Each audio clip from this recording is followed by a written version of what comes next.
Good evening, y'all. I want to talk to you about something.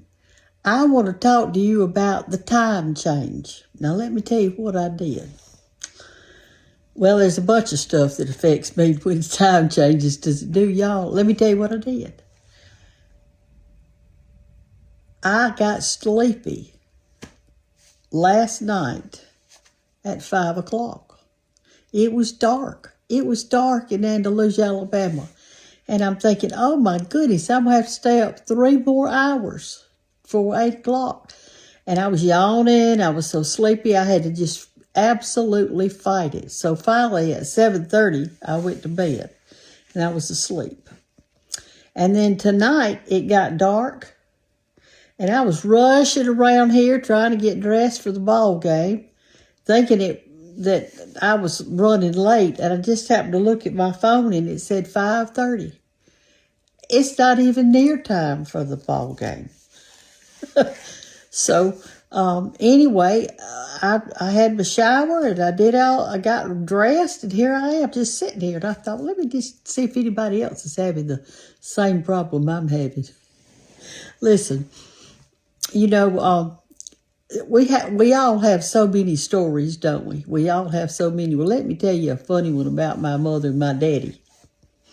We lived on a farm. He farmed all our life. He just loved to farm. We had a little farmhouse. It was one of those little Jim Walter homes. Y'all remember those little Jim Walter homes? That was down there on that property. Well, we lived in Tuscaloosa because he had to get another job to support us because he couldn't make a living doing farming. But anyway, Mother and Daddy went down there to the farm because they were going to pick butter beans the next morning. And so they went down there and they said, no, we don't want to be late. We don't want to be late picking those butter beans. So they went down there and went to sleep. And they were going to get up real early the next morning and pick them before the sun really got too hot on them. And so all of a sudden, Mama said, Cecil, get up. It's already daylight. Well, Lord, he jumped up, put his clothes on. They got in the old truck and rode down there to the butterbean patch. And they got out of the truck and got their buckets and everything. And they just sat there, kind of waiting until they could see a little bit better. And they sat there on those buckets. And then they happened to realize that it was in the middle of the night. It was a full moon. They had to go back to the house and go back to bed for a few more hours. I had some nutty parents. Let me tell you one more thing they did. I know y'all got tales on your parents. I know you got some tales on your parents.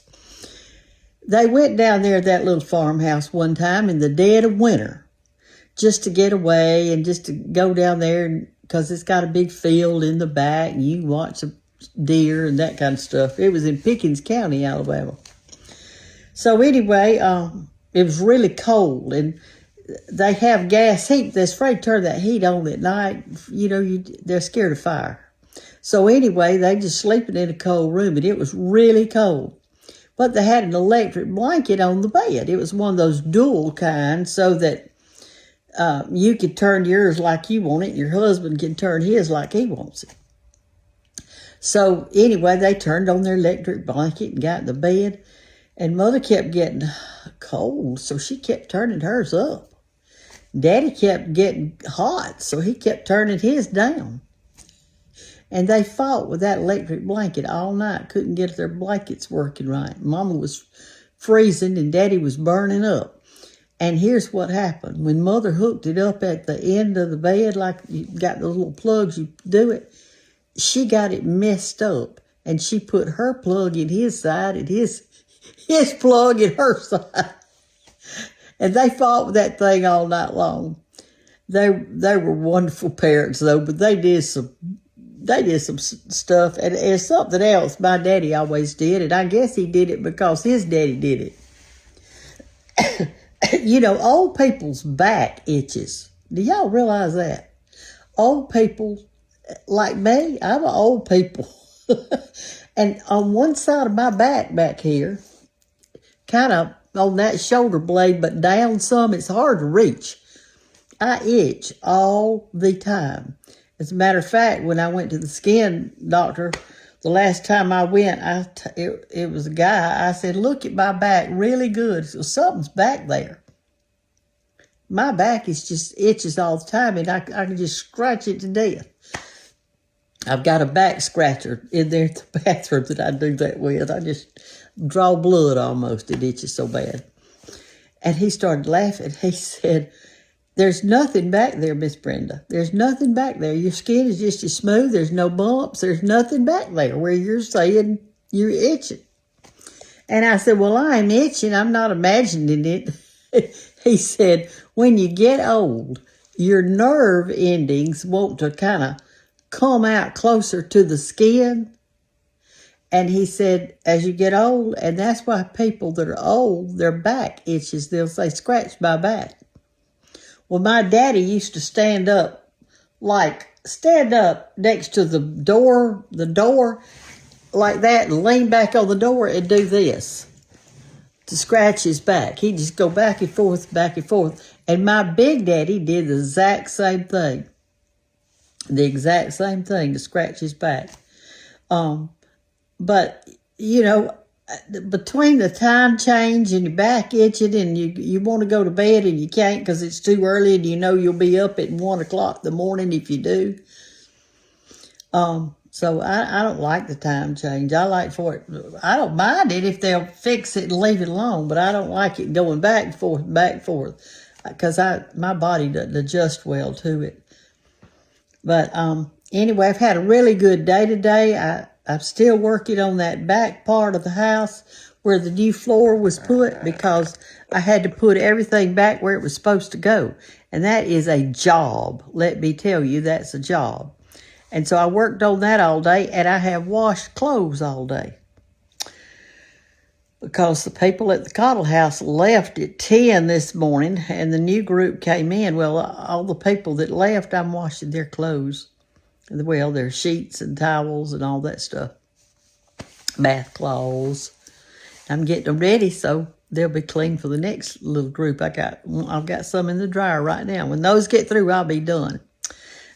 I am going to be cooking some Thanksgiving stuff for y'all really soon.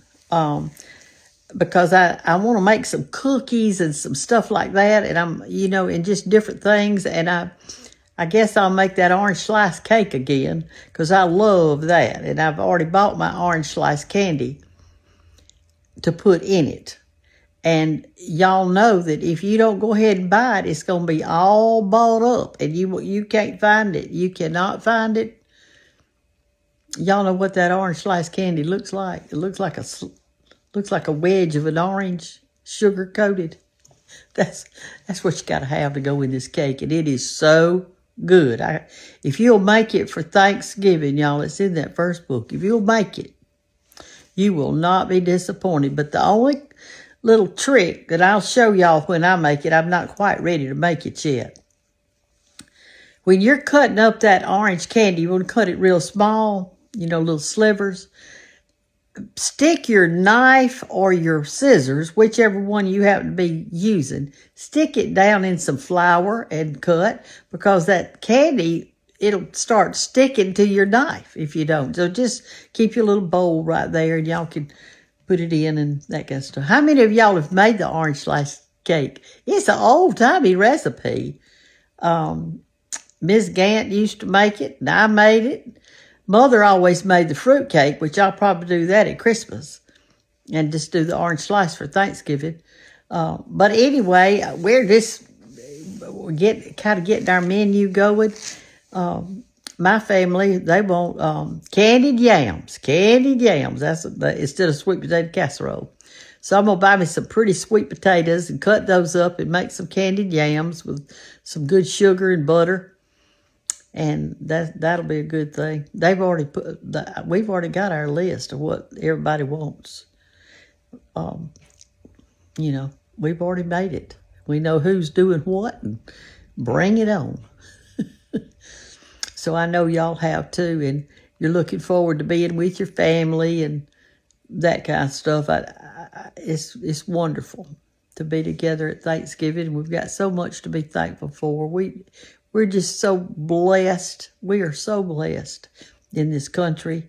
I mean, we are. We are. Let's see what else is going on today.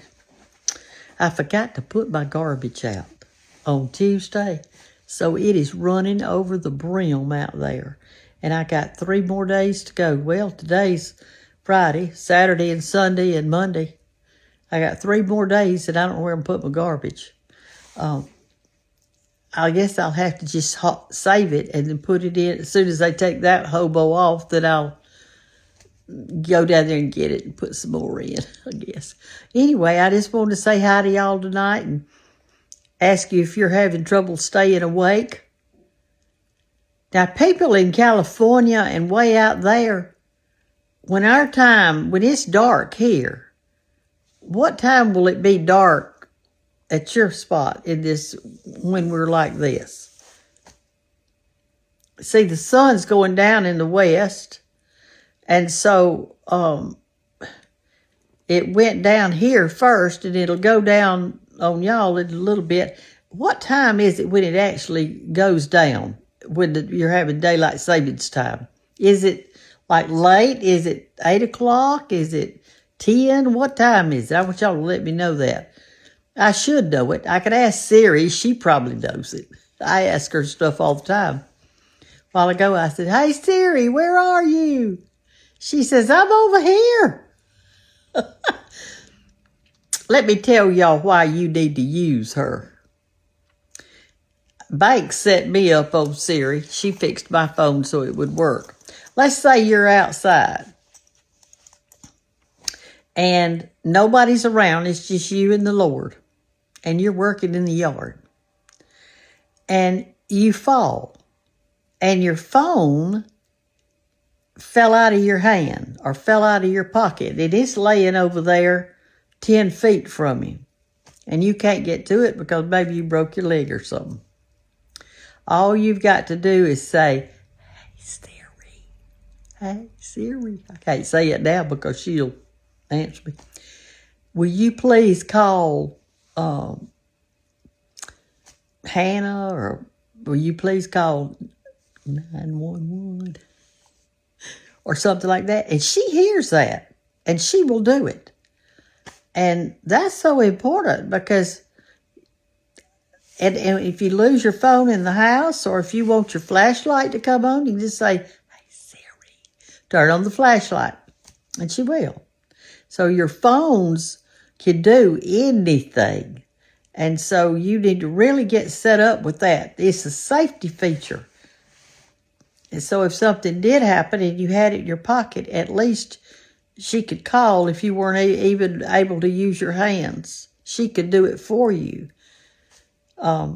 So y'all need to think about that. We're talking about old people tonight. But you know, the Lord says that we're to be honored. Old people. As Mark Lowry always says, I love old people. I do too. They're just sweet, and they're not trying to, they're just good. I like my friends that are old. I've got friends that are like 85 and 65, and I've got some that's in their 50s. I got a wide range of friends, but those old ones are special. They're old like me. Y'all have a really good night. I hope the sheets feel so good to your toes tonight. You people in the north, y'all are going to be cold as a wedge come Sunday. I guess Sunday.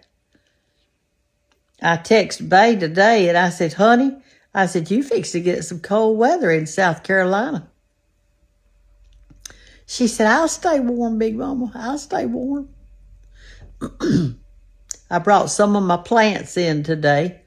Sat them around in the house. I didn't finish, but I got a good start on it. I'm just gonna let my ferns die because they shed so bad, and they just shed, and I'm not gonna try to save them. I'll put them under a bush or something here on the south side of the house, and they may make it. And I'll cut all that old ugly stuff off of them next spring, and maybe some new will come out. But I am not bringing them in the house to have to vacuum up fern fronds the whole winter. No sirree. Okay, y'all. Love you. Have a great night. And tell me what you think about the daylight savings time. Bye-bye.